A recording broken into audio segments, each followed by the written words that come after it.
corporates. Not every Jack, John, and Peary can be able to leave the country to study in general. So. Hi guys, nice to see you again.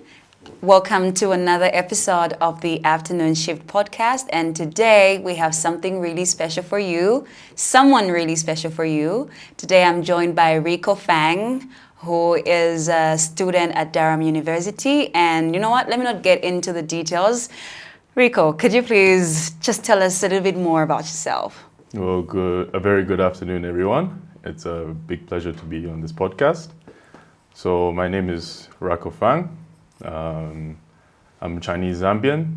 I studied at the American International School of Lusaka, and I'm the class of 2025. Okay, awesome.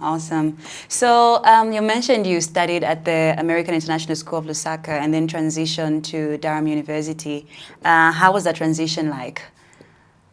Well, in big part, it was definitely made easier because I took the full IB. Mm-hmm. So I kind of started working with those advanced time management skills, but it was still a big change and a big learning curve, I think. Mm-hmm. So, yeah, you pick up the little things on the way. Sometimes you'd be humbled. You think, because I did full IB, I did HL history, HL econ, biology, I definitely know how to write an essay. But then when you go there and you start writing that diagnosis, then the lecturer's like, you didn't pass, right?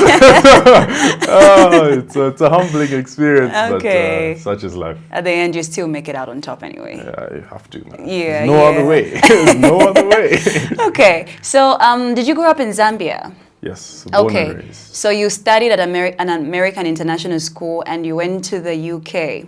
So did you always think of going to study in the UK, or maybe you had other prospects aligned?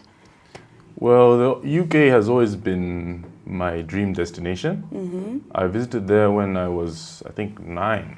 Okay. And I just found I loved the place, loved the culture. I was in London, so it was just so vibrant and multicultural. Mm-hmm. So it's always been in my vision and my dream. Okay. Of course, I definitely considered other destinations such as Netherlands, Hong Kong, France, definitely Spain. But I eventually settled on going to England because I felt the type of person that I am, I didn't really want to struggle with the language barriers. Oh yeah. I'm just standing there like, wow, the ground is looking very good. All people are speaking French in a speed and a tone that can't get. I mean, I speak a little bit of French, but like if I'm speaking to somebody that speaks French full time, I have to ask them to slow down. Like, could you please speak a little bit slowly so I can grasp what you're saying? Okay, interesting. So what program are you studying? I currently study business management with a placement year. Okay, so why business? Well, business has always been my passion. I've been thinking about studying business for a long time now, and I just appreciate solving problems and thinking of how an organization should run itself, how an organization can improve. So that's after getting some work experience through the family business and such, I settled that I think business management is the right thing for me to study. Awesome. And how's your experience been so far studying business, a program you've always wanted to study, and studying in the UK, one of the countries you really wanted to study in? How's the experience been? Absolutely fantastic. Honestly, I couldn't even have imagined the level of education that I was able to receive at the Durham International Study Center. I was met with a lot of teachers that deeply cared about my success, and I found the curriculum to be very intriguing, but also rigorous at the same time. So it was definitely a blessing. Yeah. So I'm inclined to ask you this. Did you experience any cultural shock when you went to study, or everything just seemed to be, flowing in an easy state for you? Yeah, culture shock is definitely there, and you'd be surprised to know even the reverse culture shock, when you get so used to, sorry, then you come back home and, it's a different kind of story. So the culture shock is definitely there. I think definitely definitely all of us international students, we always say, it's a different culture. It's a different culture in the UK. So there's definitely a much higher expectation in terms of like manners and being polite and having strong etiquette and those such mannerisms you could call. Okay. So yeah, I think you learn them as you go, and the more and more you stay in a certain environment, I believe students and people in general are like a sponge. So the more you absorb, the more better. you absorb, the better. Yeah, definitely, definitely. Awesome. I wanted to ask you a little bit more about something you mentioned. You said you were at the International Study Center. How long have you been there, and what is the transition like? What does it look like for you from International Study Center? Are you going to the actual university, or there's another phase in between? So the International Study Center is about 30 minutes by car, 1 hour by bus to the Durham University. It's the International Study Center is in an area called Stockton-on-Tees. Okay. And we are based in the Queen's campus, so it's quite prestigious.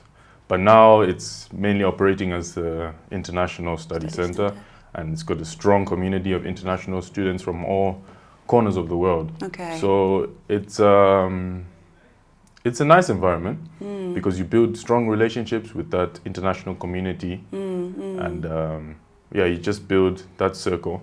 Then when you go to Durham next year, when you're integrated into so many thousands of local British students, you already have that circle of international students that shared a similar experience from you, that shared that stock turn-on-tees experience. The real ones know, stock turn-on-tees.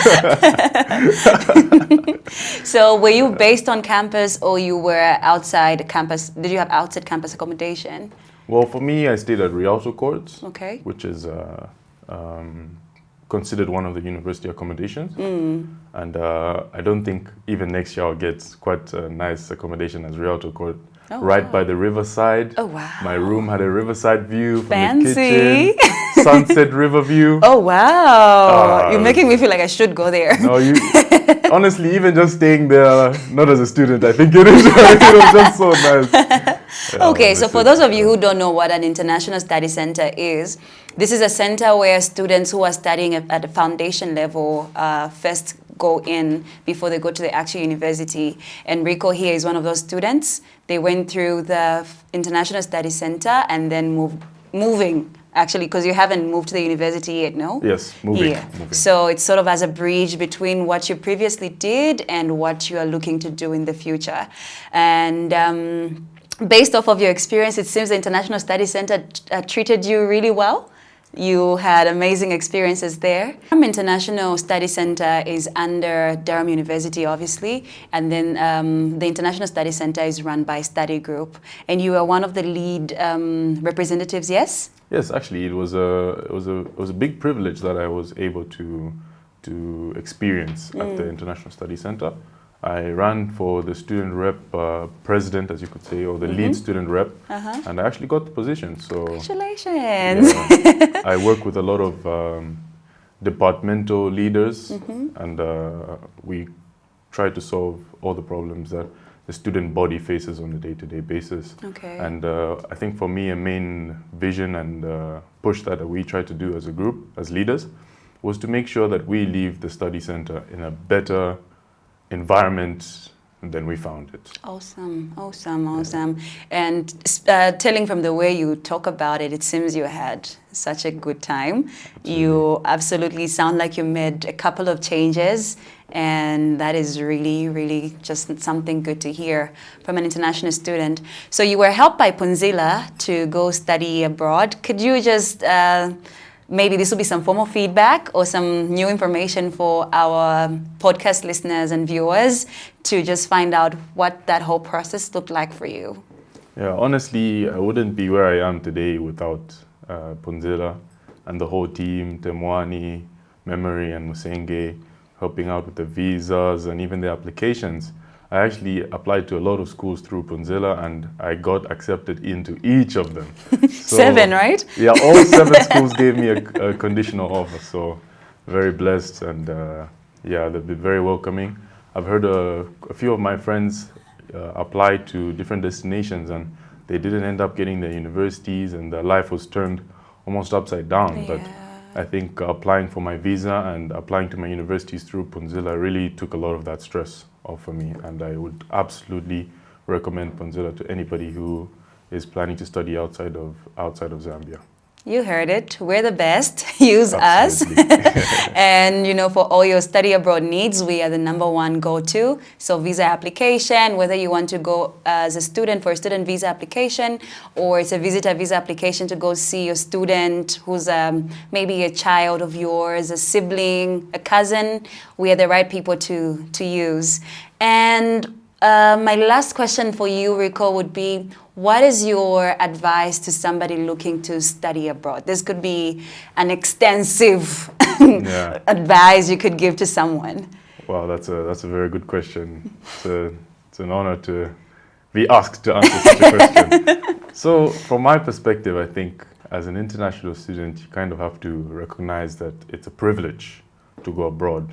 Not every Jack, John, and Peary can be able to leave the country to study in general.